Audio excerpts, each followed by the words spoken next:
Hi, Chris McLoone here with Fire Apparatus and Emergency Equipment. Welcome to this episode of Talking Trucks. With me, as always, is Ricky Riley, and we're going to be talking today about designing rigs with maintenance in mind.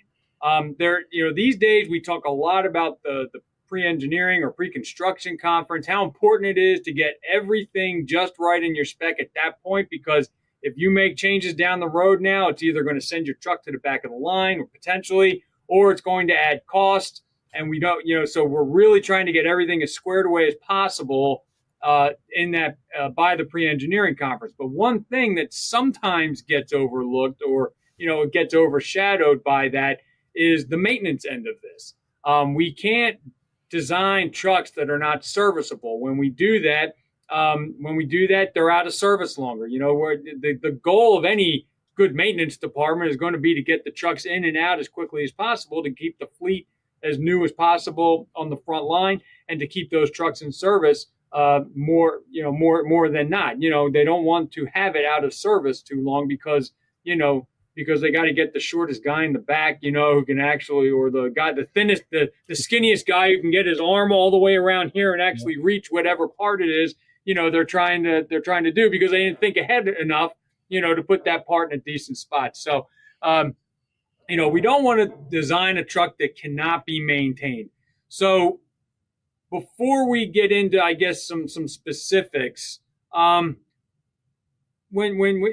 do this both on the volunteer side and on the career side, and you've got the consulting. So, when we're talking about designing a rig with maintenance in mind, what does that mean? Is it kind of the same for engines, ladders, rescues, and ambulances, or are there nuances to each when you're talking about designing to make sure that it can be easily serviced? Does that make sense? Yeah, I think they all have their own idiosyncrasies. But I would say, what an incredibly gripping topic we chose this month.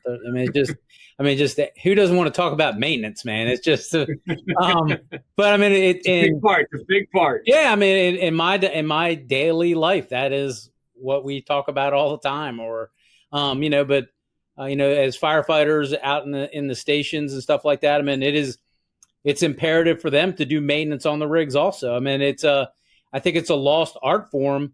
In a lot of departments, I'm going to say all departments, by chance, is that, how the firefighters at the station level are educated on the maintenance of an aerial, or how to clean it, then grease it again, and how to check the cables, the tension on the cables, or what can we do to the pump to make it, last longer, and all that sort of stuff. We're starting to do a couple little things now with like informational bulletins, or, I've been trying to get, some videos out there, as you and I talked about videos even before the podcast started, is that, because that's how it's going to be consumed. And we can't assume that firefighters are going to learn this stuff.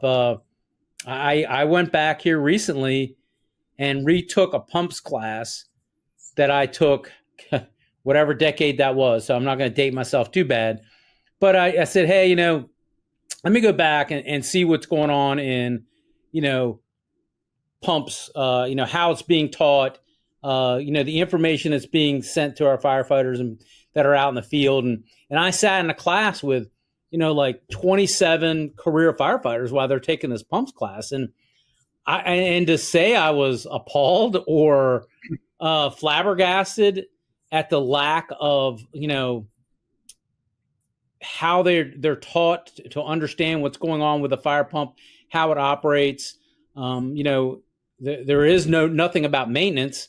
The most important piece of, you got truck guys that are always saying, I'm a truckie and it's the most important rig on the fire ground, but none of fire is going to go out without an engine being there.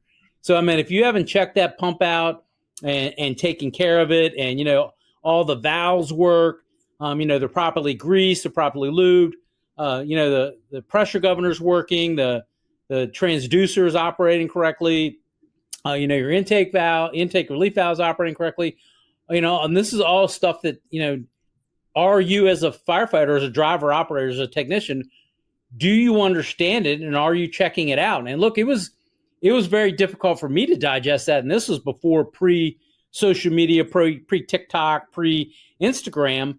till, you were telling me about your woes at an airport, earlier. And I can remember getting stuck in Chicago O'Hare for like a day and a half, and I had a pump man, I had a big suitcase and I had the big 3-inch binder with everything on the fire truck in there. And that's what I sat there and read. That was before Walkmans, or I'd run out of Walkman batteries. I don't know what it was. But I'm just saying is that I was, that opened my eyes to how much information's in that big 3-ring binder that goes with every fire truck. Or, now with, new, my, NFPA 1900, is that, now you get a thumb drive or you get a QR code for today's digestion of material, and, how they're going to scroll through that on their iPhone or their tablet, and go kind of learn that sort of stuff. And, back flushing a pump. I mean, when we do pump testing, we got a very veteran retired firefighter or technician that does our pump testing. And he is, this guy replaced a primer. He's got that much information inside his head, but, he goes, hey, before you bring the pumper here, be sure to back flush it. And then you look at the firefighter and he's like, what? I'm doing what exactly?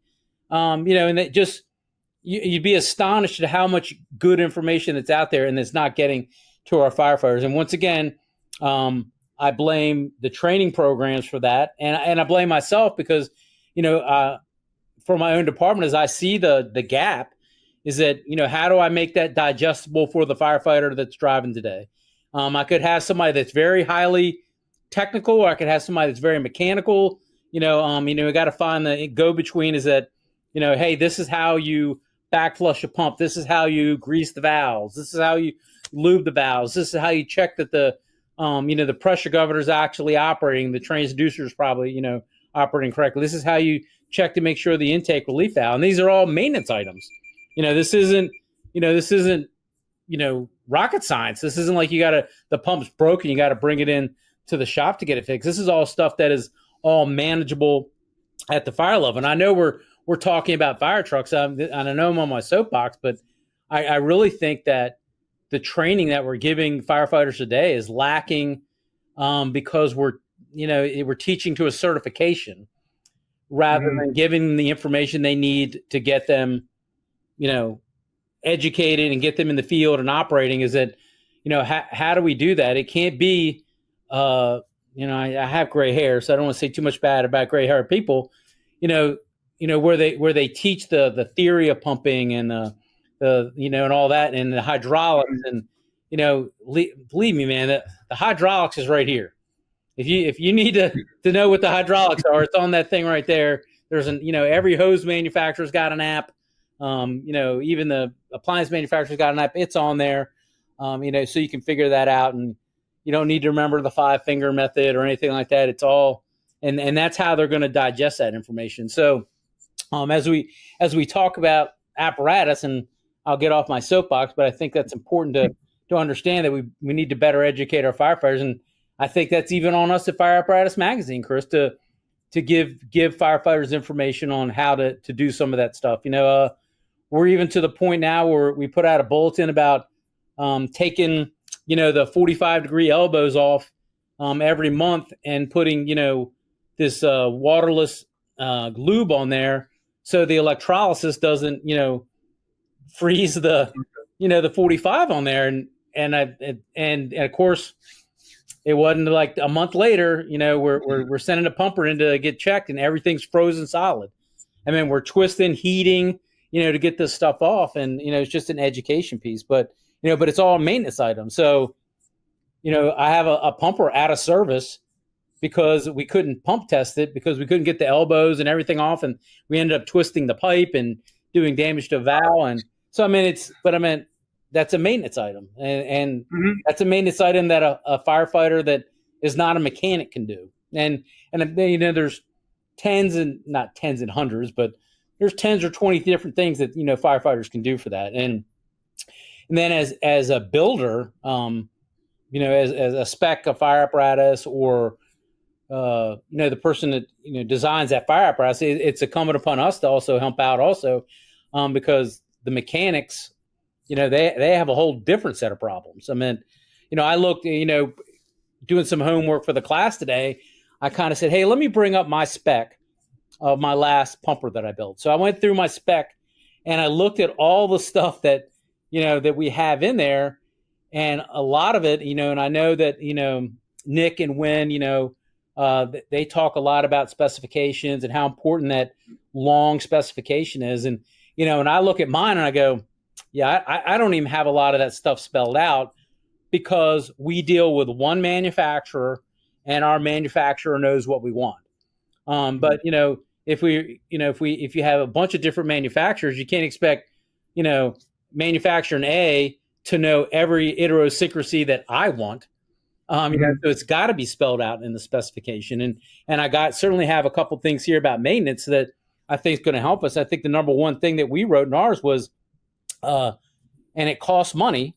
And I know money's always a hot topic and a matter of controversy sometimes, is that we demand that you provide us with as-built wiring diagrams.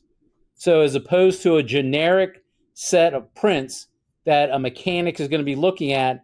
So, if we put a road array on the fire truck, and that's the thing in the background there, the road array there, put that on the front of your fire truck, that's not a standard, warning device.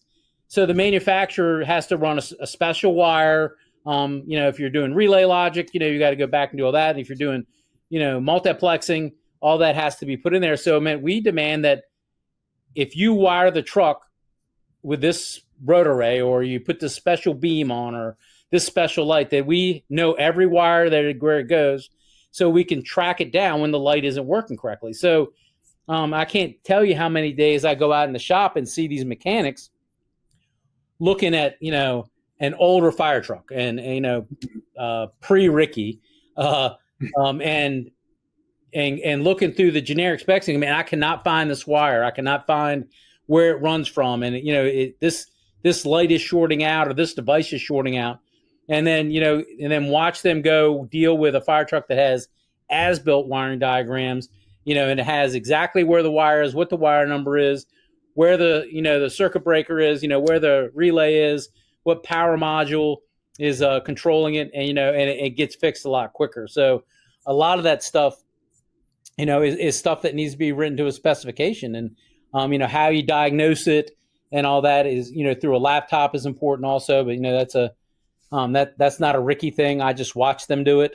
I know I go, you need me to buy your program? I can buy that tomorrow. So just need to know how to operate it. So I know, Chris, I wrote down a bunch of things here. So so like for us, so the brake system air dryer, which is a Wabco, and it and I don't, it doesn't matter to me which brand you use. Ours is a Wabco 1200, and it says in our specification it'll be a Wabco 1200 with a spin-on filter cartridge.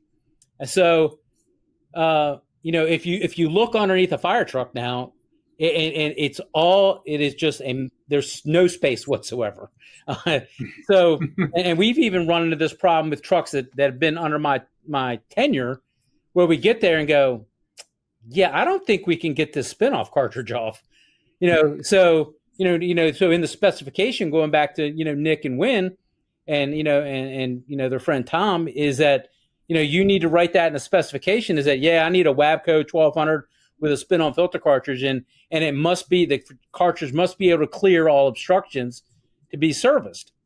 And write that in the specification, because if you get there and it doesn't matter what manufacturer you're dealing with, somebody's just going to bolt that thing on there. They may have a very specific spot that they kind of put it on there, but depending on the customization of your rig and how many options that you've added, there's stuff that could be crowding it. How many stuff we're going to bolt to the frame rail. What are we going to do with, all the DEF stuff, all the new EPA stuff that's going on there, as the motors get bigger and we're adding more and more stuff, the canisters and everything, and that, stuff is getting cramped and more cramped. So, paying attention to your specifications. And then, like I said, we've been to, a fuel water separator. I'm like, how are we going to service this? There's, you couldn't even get hands in there to get around it. And that's our fault. I mean, it's not the manufacturer said, you said you wanted a fuel water separator. You didn't tell us anything else about clearances or anything like that. And at the end of the day, you can get angry as a customer about it, but they just built the truck to what's on that piece of paper. So that is an important thing. And the next thing that we talked about a lot was air tanks. Obviously air brakes are standard on every fire truck, and then you start adding air tanks for extra supply for air horns and stuff like that, and anything like the air primer. And so you have these air tanks, and then how they're mounted. Once again, a maintenance item. How are we going to get sooner or later the fire truck's going to get old, and the air tank is going to start to corrode, or the connection is going to start to corrode, or the lines are going to start to get brittle, for using the plastic lines. So, how are we going to be able to service that? How are we going to be able to drain the condensation out of the tank? Are you just using an automatic one? Do you have a cable? Where's that cable running? Or are you expecting the firefighter in the firehouse to go underneath the fire truck on a creeper, find every air tank and manually drain it? It's just, and then do you have a policy or procedure to mandate that what day they do that, or how many times a month that they do that? I watched them drain an air tank out here the other day, and I thought it was a lake that was coming out there. I'm like, the air dryer was bad. But they just, I'm like, when was the last time somebody did this? So the one, I would say certainly one of the biggest ones when we talk about maintenance items that we're starting to pay a lot more attention to is the location of the DEF tank, the location of the DEF pump, the DEF sensors, to make it, because those things fail consistently. It doesn't. There's no. You can't say, oh, it's a Cummins thing, it's a Pierce thing, it's an E1 thing. It's none of those companies. It is what it is. None of those make the DEF tank or the DEF pump.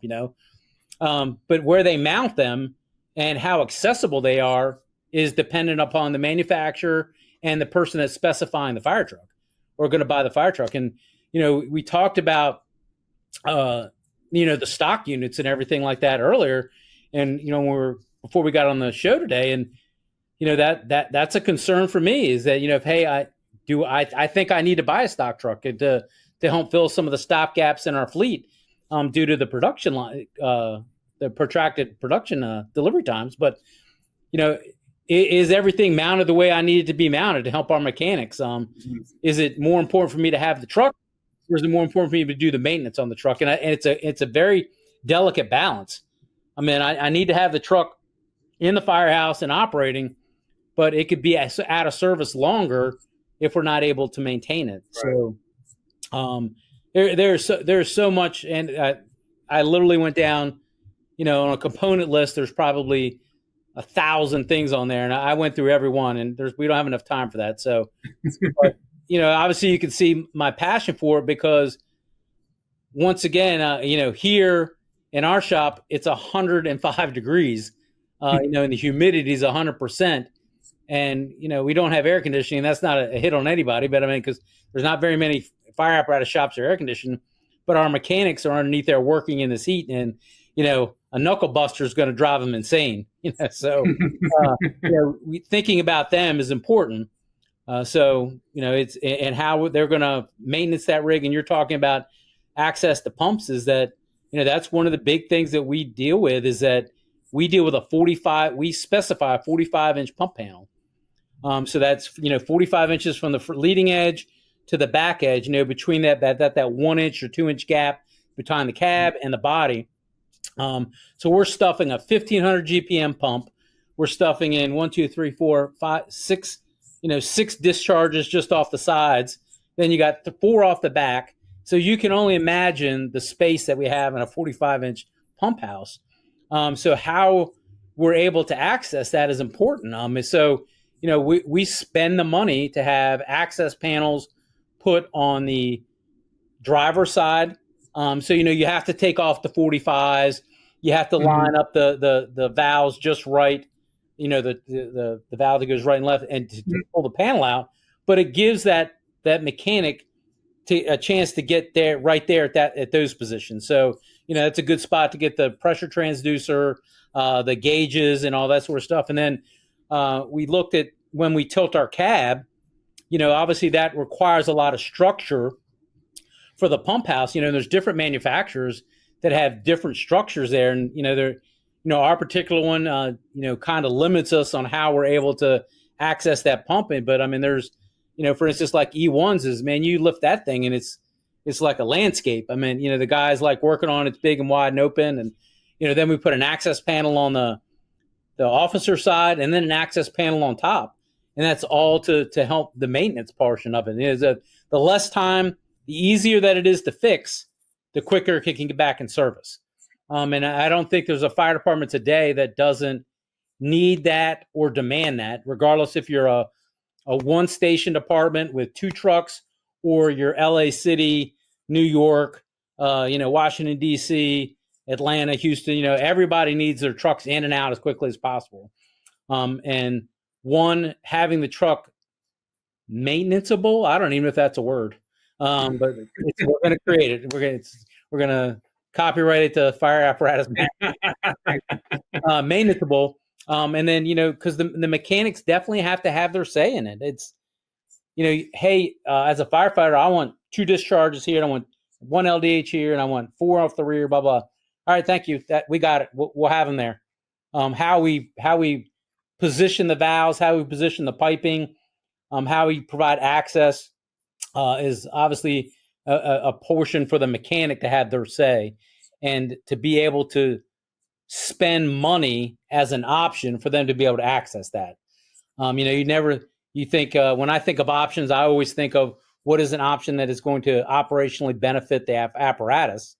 Now I need to think of what is the option I'm going to buy to make it, more maintenanceable or more maintainable. Maintainable. I think that's probably the way word. I can create some words some days, but that's pretty important. So, I mean, obviously you can see that I get wound up about it because it's something we do. It's every day. I mean, it's every day we're dealing with it. So, I'll tell you, as you were going through that, a lot of different things went through my mind. One of them that I think is always important to mention, and it's exactly what you were talking about. Bill Adams always says, one of our advisory board members, one of our writers, he always says, if it's not in writing, it doesn't exist. Yep. So, it's really amazing. I when I was coming up with what to talk about for this, I neglected, admittedly, to even think about the spec part of this. Right. I was just thinking about, okay, what are the ideas? The ideas are the access panels and this and that. But just how important getting the specs written right, written correctly, goes with it. And there was something that you brought up when you brought up the air dryer, the air brake dryer. The spin-off filter has to be, I think the way you described it was, it has to be accessible. Is that how you described it? Yeah, provide clearance, so okay, there's a stem in there. But, mm-hmm. But some people, like, you might even have to get more. Now, it's probably worked for you, but my idea of what that means and the apparatus manufacturer's idea of what that means could be 2 entirely different things. Oh, yeah. I've seen things in specs where it just says where the tilt cab switch is. It will be convenient or something is how it was written. It's like, well, convenient for me. I'm 6'4". I can reach real high to anything. That might be very convenient. But for someone else who might have to get up on the step, now you're talking about taking somebody off the ground to reach something, because my idea of convenience is different than somebody who's 5'4". You know what I mean? So it really does come back to the spec in a lot of ways, and how you write it. Now, some things you might not be able to get around them. You were talking about your 45-inch pump panel or pump house. Yeah. You're not going to be able to get around everything with that, because it's been condensed, the area that it has. So there's going to be some tight spots in there. So that's not something you can get around with the specs, but you can provide those access panels and all that. But even then you were talking about, and I want to talk more about having a fleet representative on the committee. but you were talking about where the positioning of all those items. You were talking about the rear discharges, I Mhm. think, and where all that goes. But you have to write it properly. You can't just say we want three of these on the we want three discharges. Two of them are going to be 2.5 discharges, and one of them is going to be an 1.75 discharge. But but you have to be specific about where back there is are they going to exist? 6 inches in, 2 inches down. You really do. I mean, you know this better than me. I'm Yeah. I mean, it's a but I mean, like very you really do, and you really do have to get into those kind of specifics. And I don't know. You were talking about how digesting content and stuff like that. It does need to be shorter. It is a lot of video these days, but when you're buying the truck, you got to make sure that you're writing it properly in the specs so that you get what you think you're going to get. yeah, when you say it, and that's why I always enjoy our conversations because how you put it into perspective. It's a double-edged sword, really. Now, look, I meant our friend Eddie Rice, Mark from New York before he retired, L.A. City. Once again, I keep telling L.A. City because you and I need to go out there and do some interviews with some people out there. But I mean, those specs are so detailed and so tight that, but it costs a lot of money. And when I say that, because it's an option. So, I always joke with Eddie Rice and that he color codes all the airlines. But that's what he needed to do for his maintenance facility and his mechanics and how he felt that it was going to lower the out of service times. And that comes with that's dollars. I mean, they got to go. They got to go get a special color. As opposed to what they normally do. So having those tight specs, but when you have those specifications, it's how you're dealing with your manufacturer, the relationship you have with your manufacturer, or if you're going out for bid. If you're going out for bid, it is absolutely 100% critical to have everything written down, like you said, Bill Adams said, because how manufacturer A, manufacturer B, and manufacturer C interpret your spec could be all different, but all that really matters at the end of the day when you're going out to spec, going out to bid, and then you award a bid, is that they followed what your bid said, and I can say 100 times at a manufacturer going, well, my intent was, well, I don't know what your intent was, when you were 600 miles away or 1,000 miles away. The engineer and read what was there, and his intent was to build it. You hate to say this, he built it cheaply. He built, not like, he didn't over design it, like whatever it is. A bracket to hold the air dryer costs money. So he's not going to like over engineer it, with supporting brackets and everything else if you didn't ask for it. If we just keep using that air dryer as an example, but if DC and Mark from New York wanted to have that bracket reinforced and everything like that, that's got to be in there, or otherwise it's going to be cheaply done. But when I say the double-edged sword is that, man, that is a labor intensive process, and even when you go out to bid and then get the bids back, now not only do you have to, and I'm sure AI is going to solve all this for us, but how do I scan a document from a manufacturer when their bid proposal comes back, and did they meet everything that's in my spec? And then as we're going through this thing, if I'm bidding one pumper, if I'm bidding 5 pumpers, or I'm bidding 50 pumpers, is it, as this time goes on, as labor intensive as this is, how many price increases am I missing? How much more is the truck costing me? You've heard me on here before, and I've said before, is that, hey, when you want to buy the truck, buy it.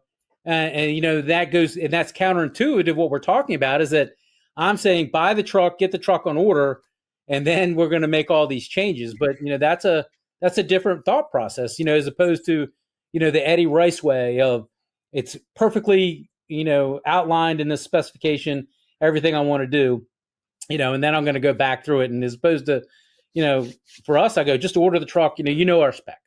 But then I've had faults when I get there and go, this isn't what we did on the last truck, and why is it not the same? And and then everybody gets upset, like, well, we bought 10 pumpers for them. How come they didn't do it the same way? I'm like, look at a factory, man. Look at, how many trucks are they building every year? And, how many, I always, I'm just name dropping, how many Eddie Rices, who's, was in charge of the DC fleet, how many Marks from New York, how many, the guy from LA, how many, the Houston guy, they see these people all day and they're like, oh, you have a special way to mount the air dryer. You have a special way to mount the air dryer, so they're just like, the guy on the floor is going, I'm mounting an air dryer today, and he may have looked at the computer and it says mount it, 3/4 of an inch from the top of the frame rail and blah, blah, blah. And, those guys are under a lot of pressure too. You and I have been to plenty of factories, the horn blows and fire trucks are supposed to move. Yep. It's a factory. It's a factory. All right, it's 3 inches, we got it on there. It's bolted on there. And then that's no hit on any manufacturer. It's just, it's life. So it's a double-edged sword with how detailed you want to be and how much labor and then how much time it's going to take to go through all that, write it, get it out there, and then get it back. And then how many, like I said before, how many price increases have come and gone since then, and the truck's going to cost even more money. So it's a double-edged sword, and because I feel like I'd be a hypocrite if I didn't say that, because I've said 100 times order your truck, but now I'm telling you to write a detailed specification, and hire Nick and Win or me to come out and look at all that stuff. But it's important, man. These are huge investments. I was at a meeting the other day, and they were excited about $2 million found in a budget. I'm like, I can spend that in 10 seconds. I'll go order a ladder truck. I'll spend your $2 million. Give me $2 million. I'll go spend it and get it online and on order. And I have 3.5 years to figure out what I'm going to do with it. Because I've talked about that a lot. And, we're even talking about maintenance items is that, what is the newest thing out there? You go to these shows and, nobody wants to walk by the air dryer booth or the transmission booth or, everybody walks by the engine booth and goes, oh, look, it's a beautiful engine. It's red, it's green, it's purple, it's whatever color. But nobody's asking, how do we maintenance it, or how do we change the filters on it? Is when we put it in the truck, how's it going to affect the doghouse inside of it? All these kind of things that got to be asked. And look, I went to all these shows to see flashy lights and chrome and all that sort of stuff till, you're burdened with making sure the truck stays in service. And, and the maintenance behind it also is that what is available to you. So, probably what, the access that I have in a metropolitan area to engine manufacturers, engine OEM dealerships is probably a lot bigger than, if I'm living in the middle of Pennsylvania. And, there's no hit on Pennsylvania. It's beautiful. But, what do I have access to? So is the air dryer cartridge that I need, or the fuel water separator cartridge, is it available at Napa, for instance? I've seen specifications where they go, hey, it needs to be a Napa compatible filter, so they can go get it. It makes sense. For us, we stock that stuff on the shelves, and then, we have this, you've mentioned it before, whereas, we deal with volunteer corporations and we deal with the career service. Well, we can't have the volunteer corporation, no hit on them, to go say, well, I want, a Wabco air dryer 1201, not a 1200. I'm like, well, are you buying the cartridges for it or something? I'm the one that does your maintenance. We're going to get the one that we have on the shelf. Once again, lower maintenance costs and get it out the door quicker, rather than going, oh, we got to go to the OEM 30 miles away and go pick up this filter now. So, how important that sort of stuff is that even looking at the truck, I think you've said before that, you guys are in the beginning processes of, specifying a truck, and, our friends in Fort Washington are doing that again, is that, hey, we're going to buy this rescue engine. Well, let's look at all the stuff that's on the engine that we bought 3 or 4 years ago, make sure that we can still get those parts and pieces, that the air dryer is still available, the fuel water separator is still available, are the fuel filter, are the oil filters the same on the engine from 3 years ago as it's going to be on this new engine? I seriously doubt it. But you just, those are all those maintenance things that I don't think a lot of people think about. And once again, I don't expect us to get 10,000 hits on this. I know maintenance isn't sexy, but it's intriguing. I mean, it's something I never thought about for the longest time, and it's important, especially today that we're keeping trucks in service a lot longer. Yeah, sure. I tell myself, when I get, a brand new wagon like the one we did the videos with, I don't want to let it go. I mean, no, don't go out in the field because, you're never going to be this good again, and, and it comes in, I'm like, what can I do to help the firefighters maintain it better? What can I do to motivate them to, maintain it better? So when it comes back to us for repairs that, we're able to, one, have the parts and pieces ready to go. And then also, have the mechanics that have the ability to get it back in service, that they're properly trained. So it's all a big circle of how we keep that truck in service. So sorry to go on that other rant again. So no, that's okay. One of the things that I wanted to touch on that you mentioned, and it's going to bring us back to a topic that we've talked about a number of times in different contexts, but the airlines that you mentioned with Eddie Rice, and how he wanted them all to be a different color. It is an added cost to have to order now, and to keep those lines in stock probably too. But it all comes back to data.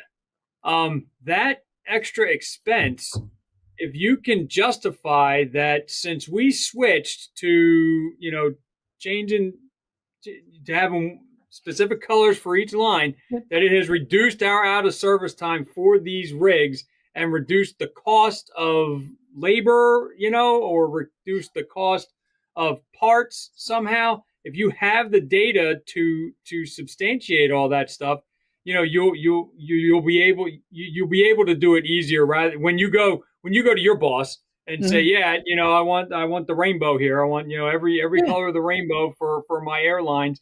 And your boss says, like, well, good Lord, that's going to add X amount of dollars. And you say, well, yeah, but that might not be the best example for using it. But if you have data that backs up a feature of the truck you have gone with that has made it more easily serviceable, keeps it in service longer, and also reduces the amount of time that your guy has to work on it, I think it all works out perfectly. Now, how you get that data, I don't know, that's a whole. That's a very. There's stuff out there to do it, but that's probably going to cost a little bit as well. But I'm sure that there are ways, even anecdotally, to say like, no, believe me, this is going to cost you thousands save you thousands in the long run.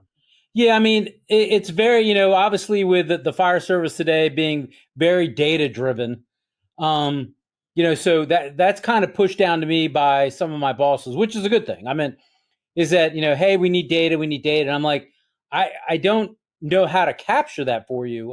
It's, I don't know how to capture, that this air dryer is so much better than the other one. I just know that we have, 70 of them in the fleet, and it's a standard. So that air, I can't tell you that, we only get X amount of ounces out of a air tank as opposed to, with this air dryer. I don't know how to tell that. And, but I will say that I'm very fortunate that my bosses trust us when we add that expense to a fire truck.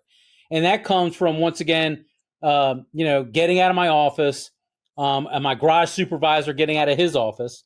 And then he goes out, the red fire truck comes into the building. Why is it here? What's the problem? Is it did we damage it? Was it broken on a fire? Is it something how we designed it? Is it a part problem? And trying to get all that information. And, we have all that on our ticket, but I mean, how to process that and then how much time do we going to spend putting data into a computer and then not fix a fire truck? I mean, the mechanic's the only one that can tell me that, hey, I spent X amount of hours fixing this, and I spent at 0.5 hours fixing this, and I'm like, okay, look, man, just tell me that what you fixed and that it's fixed, and then get back to fixing something. It's I don't need you sitting in front of a computer, putting all this stuff in, and then or I'm going to hire somebody to follow behind them. I mean, that Well, is. I'm almost thinking of like just your inventory. I mean, if you can prove that you replace this part and you are restocking this part over and over and over and over again, so on the next one I want to switch to this other one that's slightly more expensive, but we don't replace nearly as much. You know what I mean? That's almost what I'm. That kind of stuff can go a long way. Yeah, and so I mean, but yeah, having someone just sitting there, doing this all the yeah, time. I mean that's data. I mean like you said, I would love to hear. And there's better shops than mine. I mean, that are out there, and I know that. And I mean, I think our guys are stellar. I wouldn't want to work with anybody else. But I mean, it's knowing that information, trusting your mechanics and getting that stuff fixed. But I just don't know how you capture all that. Maybe Mark knows from New York. We get him back on here from whatever job he's doing now, or how LAC. You and I had a very talk offline one time about LA City and their shop, and how they track all that. When they got the bad press, it's like, I'm sure there's a guy sitting in there in his office going, "Oh, I have mounds of paper that shows you what's wrong with the fire trucks." So it's a data is important, but I think it's very hard to track in the apparatus repair world, other than, hey, it's this type of repair. Gotcha. Do I want to code? The air dryer. I could put a code behind it. We fixed an air dryer. Was it damaged? Was it damaged? Was it? I hate to say malicious. Was it accidental damage? Was it a failure of the part? Was it a failure of the airline? Whatever that is. And then I'm going to start tracking that. But once again, I'm taking time away from fixing fire trucks. When you see all that, so I'll tell you what. One thing I keep thinking about today, and it seems like when we think about service, we often think about it coming into the shop for service, and it sounds like, yeah, and it's funny because you gave a talk a number of years ago.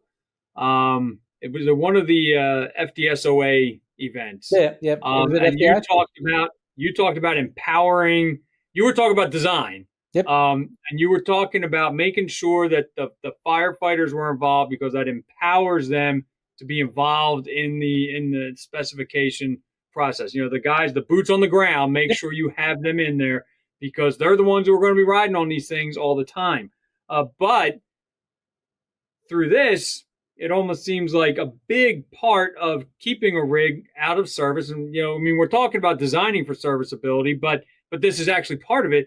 When you empower the firefighters and officers in the field, so thinking about career, but even on the volunteer side, when you empower them to be able to do that field level service, where it doesn't have to come in, I'm trying to think of some of the stuff we do down at our firehouse that we can do that doesn't need to go to the dealer to get repaired. I mean, the simple ones like back flushing the pump. I mean, it's just, you're going to save your impeller. You're going to save your rings. You're going to,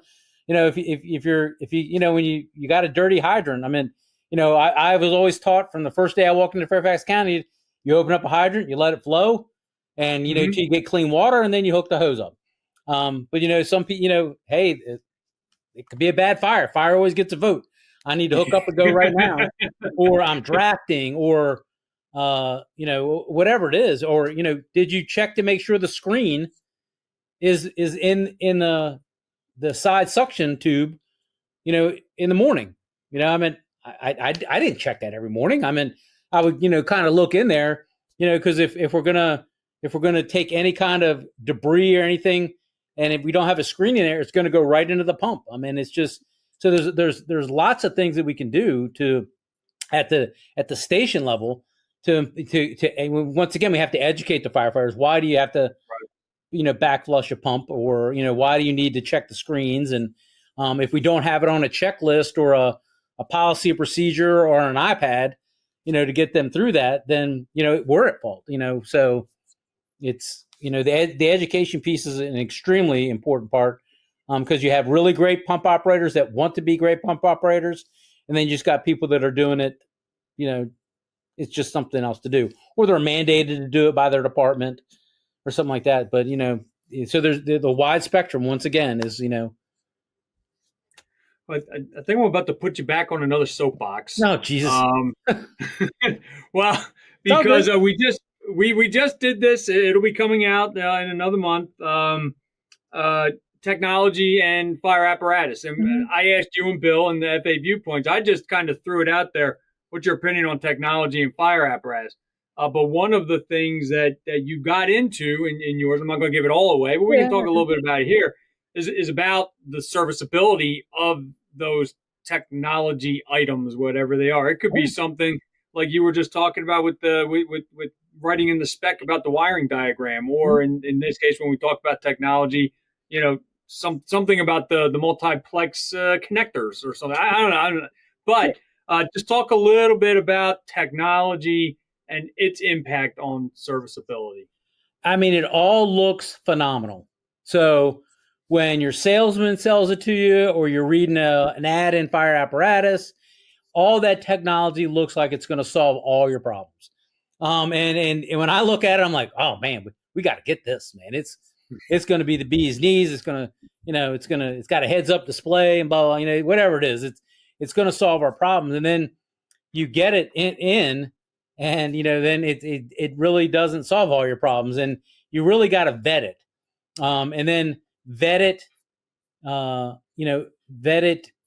in a fire truck that's in your jurisdiction. I mean, it's, whether, for heat or for cold or for wet or for snow or for brine or whatever it is that, how the electrical connections are going to hang up, how that technology is actually going to benefit you. I actually think more firefighters, want to go back to the, just all manual stuff, because it has less chance of breaking. We're never going to get away from the wires for engines. We're never going to get away for any of that sort of stuff. That's just impossible. There's never going to be a linkage that you turn and the engine throttles up. It's going to be a wire. Get over it. Can't tell me about it. But, why do I need an electric valve when the manual valve works perfectly? But the manual valve only works perfectly if we grease it, or if we're back flushing the pump, or we're putting, liquid soap in the tank in the pump and lubricating the balls inside the valve. I mean, there's once again a maintenance item.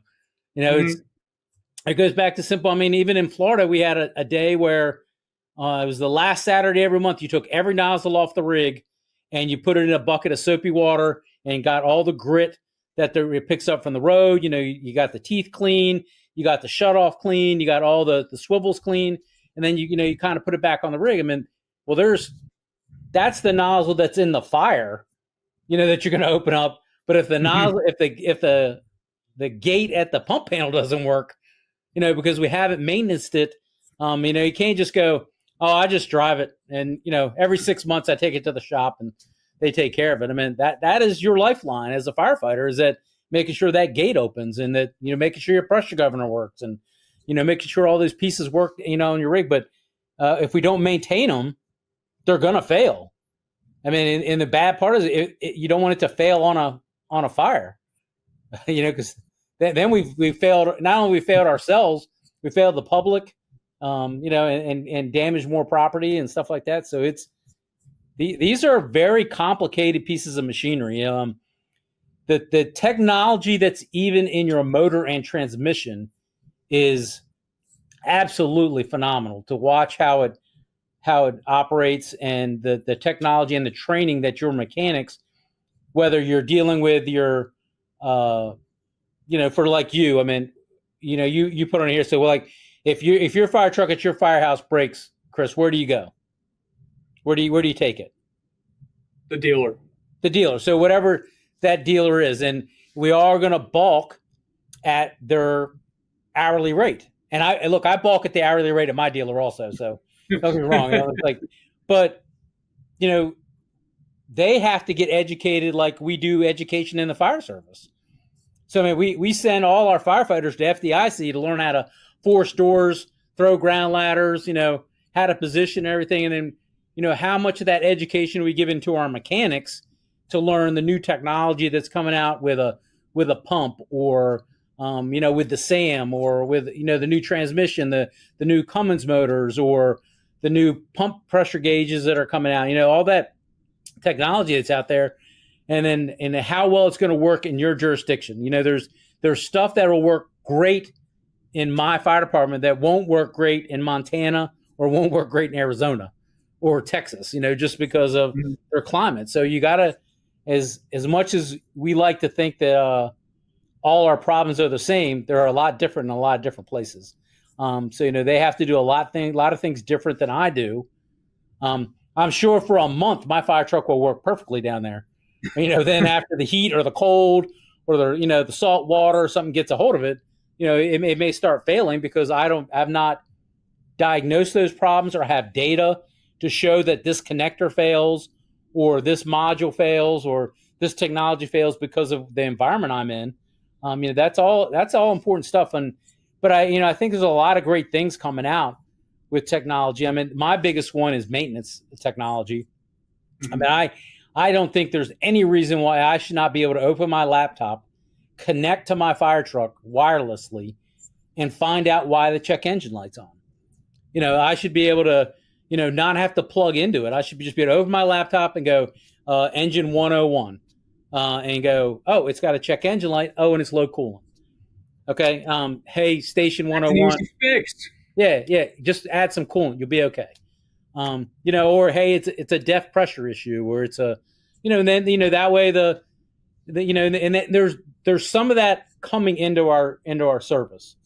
I think there's manufacturers that are moving that way, but it's in its infancy, and it's cumbersome, and I want to be on the leading edge of it, but I'm like, dude, I don't have enough time to learn all this and go watch all the fire trucks that are coming and figure out what's broken with them, so I can start collecting data. One of the things I wanted to say, Chris, because I know we're getting close, and I wanted to say this is that, I have a Remarkable. You know what a Remarkable is? That's that electronic note taking thing. But of course, yes. But of course, you can have good old pieces of paper too. But I start a file or a notebook tab or something on in between builds. So, for your book will be thicker than my book. So, I'm buying fire trucks every year. Your fire department's not buying fire trucks every year, but somehow I keep, a diary of what is going wrong with that fire truck. Hey, we don't like the way this is mounted. We don't like where the module's at, and just kind of write all that down, and then keep a running file on it. So then when we go to the next specification, or we go to the next purchase, then I go, well, 9 months ago we had this problem, and rather than trying to extract it out of this brain, which is failing some days, that I've kind of got it written down. And, I'm sure there's plenty of fleet managers and mechanics or engineers at your firehouse that might do that. But I think it's important to write all that stuff down.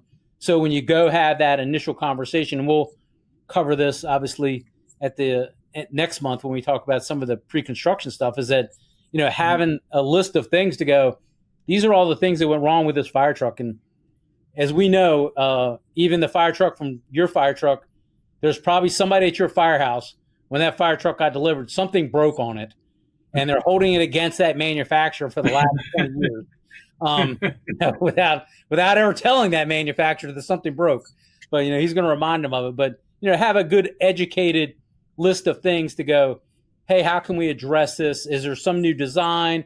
Is there some new technology? Is there some new connector that we can do to alleviate this? And that can be as simple as, oh, yeah, we corrected that, and a year ago or 2 years ago, and you can kind of check it off. But it's a good idea to keep a running diary of things that are going wrong with your rig. And then, so when you go to order the next one, you have, whether it be operational, maintenance, or, a component failure, you have all that stuff there and written down. Look, as well as I think we design our engines or even our tillers, like we did for the magazine, I took I took David Rhodes out to a firehouse on Monday, and, I'm standing there beaming, looking at my tiller truck in the firehouse, and the technician goes, I hear him telling David, yeah, there's a couple things we want to change on this thing on the next one. And I'm like looking around like, you haven't told me that yet. Tell me what I need to change on it and what's wrong with it. So, but it's, and you got to talk to your firefighters in the field. When we talk about empowering them to make changes to the rig that they ride, we also have to empower the mechanics. And we take a mechanic every time we do a final to go out there, put the fire truck up on the lift, let him look at the fuel water separator, let him look at the air dryer, and that's because that's where we want to correct it, at the manufacturer and then it's time to barter on who's paying for it. Was it my specification that was wrong, or did you interpret it wrong and then you mounted it wrong? So that's that piece that kind of go back. I can guarantee you, and I love talking about my boy Eddie Rice, I can guarantee you that specification is written to every comma's in place, every period's in the right place, every I's dotted and T's crossed. So that manufacturer better come up with a good reason why they didn't do it correctly. So it's a good thing, though. But all righty. Well, you brought that you brought up next month, and I want to hit on that real quick before we go. Sure. I don't want to go too much into it. The registration page will be ready for it soon, but over the last 6 months of this year, Ricky's going to be doing a 3-part series of on covering the pre-construction conference, going to the final inspection, and the engineering conference as well. Different order, but yeah, all three of those things.